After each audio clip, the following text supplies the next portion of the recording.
కొన్ని వారాల నుంచి సాక్ష్యం చెప్పాలని నేను ఎప్పుడు ఆశపడుచు దేవుడు ఈ సమయాన్ని ఇచ్చారు. మరి కరెక్ట్గా ఒక 1 year క్రితం నేను మార్నింగ్ లేసి యూరిన్కి వెళ్ళినప్పుడు రెడ్గా వచ్చింది. ఫస్ట్ బ్రౌన్ కలర్ వచ్చింది, తర్వాత రెడ్ కలర్ వచ్చింది. సరే ఏదో వచ్చింది అనుకున్నా కానీ వెళ్ళినప్పుడల్లా అట్లాగా వస్తుంటే భయం వేసింది. సరే నేను పనిచేస్తున్న VTPS హాస్పిటల్కి వెళ్తే వాళ్ళు నన్ను చాలా భయపెట్టారు. ఆత్మీయ సహోదరుడు ద్వారా నేను ఇక్కడ ప్రశాంత్ హాస్పిటల్కి వెళ్ళాము. మరి యూరిన్ ఇన్ఫెక్షన్ అని ముందు చెప్పాడు. ఒక 1 month 1.5 month తర్వాత CT స్కాన్ తీపిచ్చిన తర్వాత దానిలో కిడ్నీలో స్టోన్ ఉందని చెప్పారు. ఆ రకంగా బయటపడ్డది. మరి ఎవరికి కూడా నేను చెప్పలే. ఒక పాస్టర్ గారు కాను ఒకళ్ళిద్దరు బ్రదర్స్ చెప్పాను. కానీ అది జరిగిన తర్వాత నేను యూట్యూబ్ లో కొన్ని చూస్తే చాలా భయం వేసింది. ఆ సింటమ్స్ అన్ని కూడా క్యాన్సర్ సింటమ్స్ అన్నట్టుగా చూపించినప్పుడు చాలా భయం వేసింది. పాస్టర్ గారు చెప్తే మీరేం కంగారు పడద్దు brother, God will help you అన్నారు.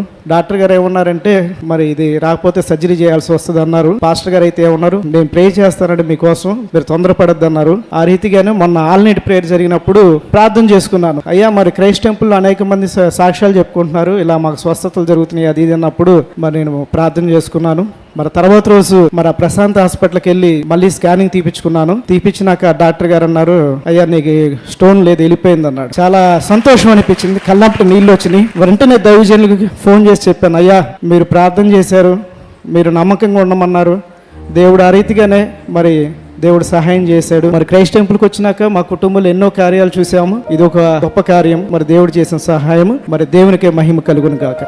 ఆమేన్. దేవుడు నిజంగా వారి పట్ల చేస్తున్న కార్యాలు చాలా గొప్పవి.